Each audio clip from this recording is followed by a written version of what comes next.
ಎಲ್ಲರಿಗೂ ನಮಸ್ಕಾರಗಳು. ಏನಂತ ಹೇಳಿದರೆ,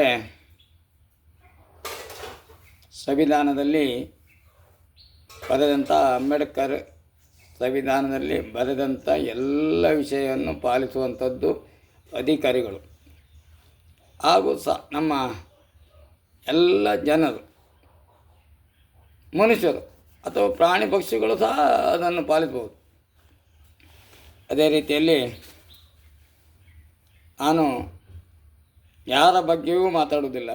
ಒಂದೆರಡು ನಿಮಗೆ ತಿಳುವಳಿಕೆ ಬರುವ ಬಗ್ಗೆ ಮಾತಾಡ್ತೇನೆ ಅಷ್ಟೇ. ಒಂದೆರಡು ಮಾತು ಅದನ್ನು ತಿಳ್ಕೊಳ್ತಾರೆ, ಅದೇ ಸಾಕಾಗ್ತದೆ. ಏನಂತ ಹೇಳಿದ್ರೆ, ಮೊನ್ನೆಯಿಂದ ಮಂಗಳೂರಿನಲ್ಲಿ ಭಾರೀ ಪ್ರತಿಭಟನೆ ಆಗ್ತಾ ಉಂಟು ಹಾಗೂ ಕೊಲೆ ಆಗ್ತಾ ಉಂಟು.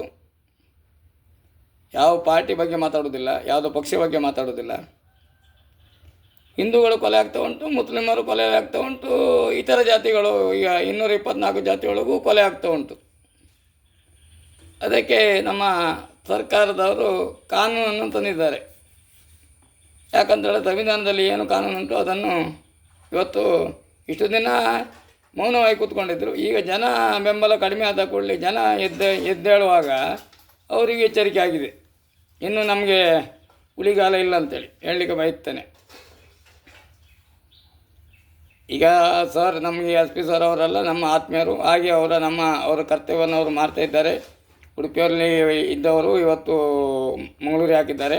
ಹಾಗೆ ಅವರು ಮತ್ತು ಅವರ ಮೇಲಿನ ಅಧಿಕಾರಿಗಳು ಕಾನೂನು ಪ್ರದವಾಗಿ ಮತ್ತು ನಮ್ಮ ಉಡುಪಿ ಸರ್ ಅವರು ಸಹ ಉಡುಪಿ SP ಸರ್ ಅವರು ಸಹ ಈಗ ನಮ್ಮ ಯೂಟ್ಯೂಬಲ್ಲೆಲ್ಲ ಹಾಕ್ತಾಯಿದ್ದಾರೆ. ಯಾರೇ ಕೋಮು ಗಲಾಟೆ ಅಥವಾ ಇನ್ನೊಬ್ಬರ ಬಗ್ಗೆ ಮಾತಾಡಿದರೆ ಸೂಕ್ತ ಕ್ರಮವನ್ನು ಕೊಂಡು ಅವರನ್ನು ಅರೆಸ್ಟ್ ಮಾಡ್ತೇವೆ, ಮೊಬೈಲ್ ಮೂಲಕವಾಗಿ ಎಲ್ಲವನ್ನು ಹಿಡಿತೇವೆ ಅಂತೇಳಿ. ಅದರ ಬಗ್ಗೆ ನಾನು ಮಾತಾಡುವಂಥದ್ದು. ಇವತ್ತು ಕೋಮು ಗಲಾಟೆ ಮಾಡಿದವರು ಯಾರು? ಹಿಂದೂ ಮತ್ತು ಮುಸ್ಲಿಮರು. ಅವರವರೇ ಮಾಡ್ಕೊಳ್ಳೋದು. ಮಾಡಿದ್ದು ಯಾರು? ರಾಜಕೀಯ ವ್ಯಕ್ತಿಗಳು. ಅವರು ಹೇಳ್ತಾರೆ, ಉದಾಹರಣೆ ನೋಡಿ, ಯಾರು ಪ್ರಚೋದನೆ ಮಾಡಿದರೆ, ಇನ್ನೊರ ಬಗ್ಗೆ ಸಪೋರ್ಟ್ ಮಾಡಿದರೆ ನಾವು ಅರೆಸ್ಟ್ ಮಾಡ್ತೇವೆ ಅಂತೇಳಿ. ಈಗ ನಾನೊಬ್ಬ ಹೇಳ್ತೇನೆ, ಈಗ ಬೆಳ್ತಂಗಡಿಯಲ್ಲಿ ಮೊನ್ನೆ ಅಷ್ಟು ಮಾಡಿದ್ದಾನೆ, ಅವನ ಮೇಲೆ ಪೊಲೀಸ್ ಸ್ಟೇಷನಿಗೆ ಹೋಗಿ SI ಕಾಲರಿಗೆ ಕೈ ಹಾಕಿದ್ದಾನೆ, ಮತ್ತೊಂದು ಮಾಡಿದ್ದಾನೆ. ನನಗೆ ಅವನೇನು ಕಣ್ಣೆದರಿಕಿಲ್ಲ, ಅವನ ಲೀಸ್ಟಲ್ಲಿಲ್ಲ, ಅವನು ಆ ಲೀಸ್ಟಲ್ಲಿಲ್ಲ. ಅದು ಹೇಗೆ? ನಮ್ಮಂಥ ಸಣ್ಣ ಮಾಧ್ಯಮದವರು ಎಲ್ಲಿಯಾದರೂ ಫೋನ್ ಮಾಡಿದರೆ, ವಾಯ್ಸ್ ಮೆಸೇಜ್ ಮಾಡಿದರೆ ನಾವು ಅರೆಸ್ಟ್ ಮಾಡ್ತೇವೆ ಅಂತೇಳಿ ಹೇಳಿದರು. ಅದು ಸರಿ.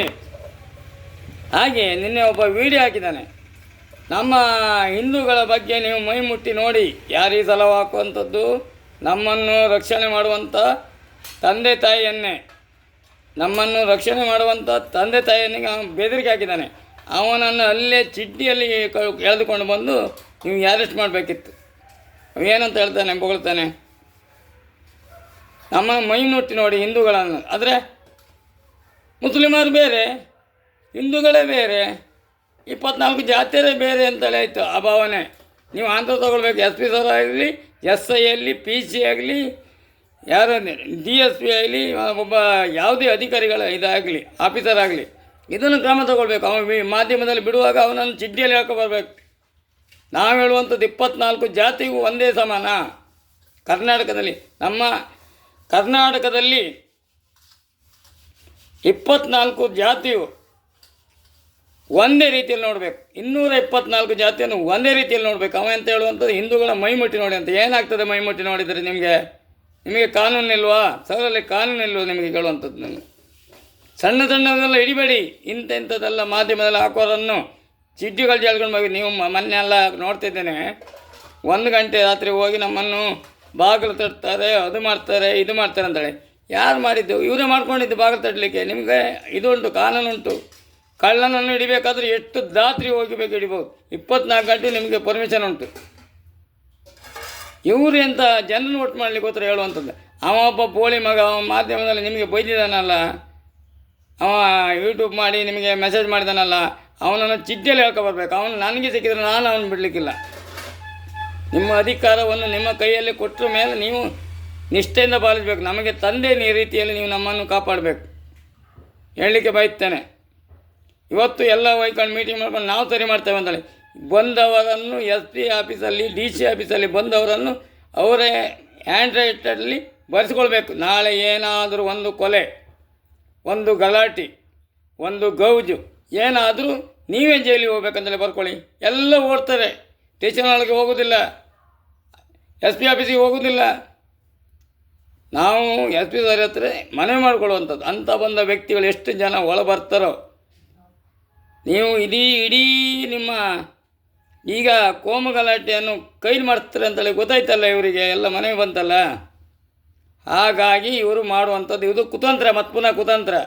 ಅದಕ್ಕೆ ನೀವು ನಿಮ್ಮಲ್ಲಿ ಬಾಂಡ್ ಪೇಪರ್ ಅಂತಲೇ ಉಂಟು, ಅದರಲ್ಲಿ ಬರ್ಕೊಳ್ಬೇಕು. ಯಾರೇ ಗಲಾಟೆ ಮಾಡ್ಕೊಳ್ಳಿ ಇವ್ರ ಮೇಲೆ ಹಾಕ್ಬೇಕು. ಯಾರು ನಿಮ್ಮಲ್ಲಿ ಬಂದು ಮಾತುಕತೆಗೆ, ಯಾವುದೇ MLA ಆಗಲಿ, ಯಾವುದೇ ಮಿನಿಸ್ಟ್ರ್ ಆಗಲಿ, ಯಾವುದೇ ಒಬ್ಬ ಸಾಮಾನ್ಯ ಮನುಷ್ಯನಾಗಲಿ, ಯಾರು ಬಂದು ಇದನ್ನು ಗಡೀಪಾರು ಮಾಡೋದು ಬೇಡ ಅಂತ ಹೇಳ್ತಾರಲ್ಲ, ನೀವು ಒಂದೇ ರೀತಿಯಲ್ಲಿ ಮಾಡಿದ್ದೀರಿ. ಹಿಂದೂಗಳು ಮಾಡಿರಿ, ಮುಸ್ಲಿಮರು ಮಾಡಿದಿರಿ, ಯಾವ ವರ್ಗದವನ್ನು ಬೇರೆ ಮಾಡಲಿಲ್ಲ. 15 ಜನ ಅವರು ಮಾಡಿದರೆ 11 ಜನ ಇವರನ್ನು ಮಾಡಿದ್ದೀರಿ. ಅದು ಸಮಾನವಾದ ಹಕ್ಕು. ಏನಂತಾರೆ ಸಮಾನ, ಅದು ಯಾರಿಗೆ ಪರಿಭೇದ ಇಲ್ಲ. ಮನೆಯಲ್ಲಿ 5 ಜನ ಇದ್ದರೆ 5 ಜನರಿಗೆ ಒಂದೇ ರೀತಿಯಲ್ಲಿ ಊಟ ಆಗಿದ ಹಾಗೆ. ನೀವು ಮಾಡುವಂಥ ಕರ್ತವ್ಯಕ್ಕೆ ಎಷ್ಟು ಸಲ ಧನ್ಯ ಹೇಳಿದರೂ ಸಾಕಾಗಲಿಕ್ಕಿಲ್ಲ. ಒಬ್ಬರನ್ನ ಬಿಟ್ಟು ಮಾಡಲಿಲ್ಲ. ಇನ್ನು ನಿಮ್ಮ ಆಫೀಸಿಗೆ ಬಂದರೆ, ಯಾವುದೇ ಒಂದು ಸ್ಟೇಷನಿಗೆ ಬಂದರೆ ಅವರಿಗೆ ಮುಚ್ಚಳಿಕೆ ಅಂತೇಳಿ ಉಂಟು ನಿಮ್ಮಲ್ಲಿ. ನಾನೇ ಬೇಕಾದರೆ ಇನ್ನೊಬ್ಬರ ಹತ್ರ ಹುಡ್ಕೊಂಡ್ರು ಅವ್ರ ಮೇಲೆ ಕೇಸ್ ಹಾಕಬೇಕು. ಆ ರೀತಿ ಮಾಡ್ಕೊಳ್ಬೇಕು. ಅದಕ್ಕಿಂತ ಅವರು ದಾಖಲಾತಿ ಯಾಕೆ ಕೊಡ್ತಾರೆ ಕೇಳಿ ಮೊದಲಾಗಿ. ಅದು ಕರೆಕ್ಟ್ ಆಗ್ತದೆ. ನಿಮ್ಮ ಜಿಲ್ಲೆಯೂ ಇಂಪ್ರೂವ್ಮೆಂಟ್ ಆಗ್ತದೆ, ಇಡೀ ನಮ್ಮ ಕರ್ನಾಟಕವೂ ಇಂಪ್ರೂವ್ಮೆಂಟ್ ಆಗ್ತದೆ. ಸ್ಟೇಷನವ್ರಿಗೆ ಕೆಲಸ ಇರೋದಿಲ್ಲ. ಯಾಕಂತ ಹೇಳಿದ್ರೆ ಎಲ್ಲಾದರೂ ಉಪದ್ರ ಮಾಡಿದರೆ ಇವ್ರನ್ನ ಹಿಡ್ಕೊಳ್ತೀರಲ್ಲ ಅಂಥೇಳಿ ನಿಮ್ಗೆ ಒಂದೇ ಒಂದು ಕೆಲಸ ಇರೋದಿಲ್ಲ. ಪೊಲೀಸ್ ಅವರಿಗೆ ಕೆಲಸವೇ ಇಲ್ಲ, ಸುಮ್ಮನೆ ಆಫೀಸಲ್ಲಿ ಕೂತ್ಕೊಂಡು ಯಾರು ಫೋನ್ ಬರ್ತಂತ ನೋಡೋದಷ್ಟೇ. ಇದನ್ನು ಮಾಡಬೇಕಂತ ಹೇಳುತ್ತಾ, ಸಂವಿಧಾನ ಬರೆದಂಥ ಅಂಬೇಡ್ಕರಿಗೆ ವಂದಿಸುತ್ತಾ, ಮತ್ತು ನಮ್ಮ ಆಫೀಸರಿಗೆ ಇದೆಲ್ಲ ಕಾನೂನನ್ನು ಯಾರೇ ಇಂಪ್ಲೆನ್ಸಿಗೆ ಹೋಗಬೇಡಿ, ಯಾರ ರಾಜಕೀಯ ಹೋಗಬೇಡಿ, ಒಳ್ಳೆಯ ರೀತಿಯಲ್ಲಿ ನಿಮ್ಮ ಕಾನೂನು, ಸಂವಿಧಾನದಲ್ಲಿ ಏನುಂಟು ಒಳಗಿನ ಕಾನೂನು, ಯಾರು ಗಡೀಪಾರು ಮಾಡಬೇಕು ಅದು ಕಾನೂನು ಸೂಕ್ತವಾಗಿ ನೀವು ಮಾಡುವಂಥದ್ದು. ಕೆಲವರೆಲ್ಲ ನಿರಪರಾಧಿಗಳಿರ್ಬೋದು, ಅವರಿಗೆಲ್ಲ ಮಾಡಬೇಕಂತ ನಾನು ಹೇಳೋದಿಲ್ಲ. ಅಪರಾಧಿಗೆ ಮಾಡಿದಂಥ ಅಪರಾಧಿ ಕರೆಕ್ಟಾಗಿ ನಿಮಗೆ ದಾಖಲಾತಿ ಇರ್ತದೆ. ಇದ್ದರೆ ಅವರನ್ನು, ನನ್ನನ್ನು ಆದರೂ ಅಷ್ಟೇ ಕರೆಕ್ಟ್ ದಾಖಲಾತಿ ಇದ್ದರೆ ನನ್ನನ್ನು ಸಹ ಗಡೀಪಾರು ಮಾಡಿ ಅಂತ. ಯಾಕಂತ ಹೇಳಿದ್ರೆ ಇಲ್ಲಿ ಊರು ಒಳ್ಳೆಯದಾಗಬೇಕು, ನಮ್ಮ ದೇಶ ಒಳ್ಳೆಯದಾಗಬೇಕಂತೇಳಿ ನನ್ನ ಹೋರಾಟ. ನಿಮಗೆಲ್ಲರಿಗೂ ವಂದಿಸುತ್ತೇನೆ, ಇನ್ನೊಮ್ಮೆ ಹೊಮ್ಮಿಸುತ್ತೇನೆ. ನಿಮ್ಮ ಕಾನೂನನ್ನು ಮಾತ್ರ ಯಾರೇ ಇಂಪ್ಲಿಮೆಂಟ್ ಬಂದರೂ ಬಿಡಬೇಡಿ. ನೀವು ಬಂದವರು ಒಳಗೆ ಬಂದ ಕೂಡಲೇ ಅವರ ದಾಖಲಾತಿಯನ್ನು ಅವರೇ ಪರ್ಮಿಷನ್ ತಗೊಂಡು ಅವರೇ ಕಾಪಾಡಬೇಕು.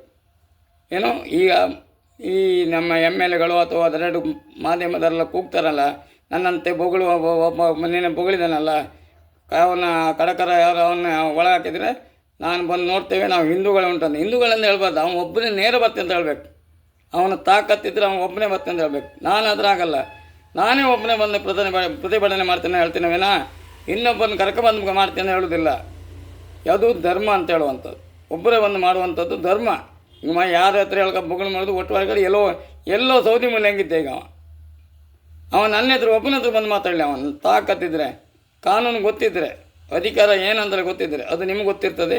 ನೀವು ನಿಷ್ಠೆಯಿಂದ ಕೆಲಸ ಮಾಡಿ, ನಮ್ಮಂಥ ಬಡ ಜೀವಿಗಳಿಗೆ ಸಹಾಯ ಮಾಡಿ, ತಪ್ಪಿದ್ದಲ್ಲಿ ಶಿಕ್ಷೆ ಕೊಡಿ, ನ್ಯಾಯ ಇದ್ದಲ್ಲಿ ಜಯ ಕೊಡಿ ಅಂತ ಹೇಳುತ್ತಾ ನಿಮಗೆಲ್ಲರಿಗೂ ವಂದಿಸುತ್ತೇನೆ.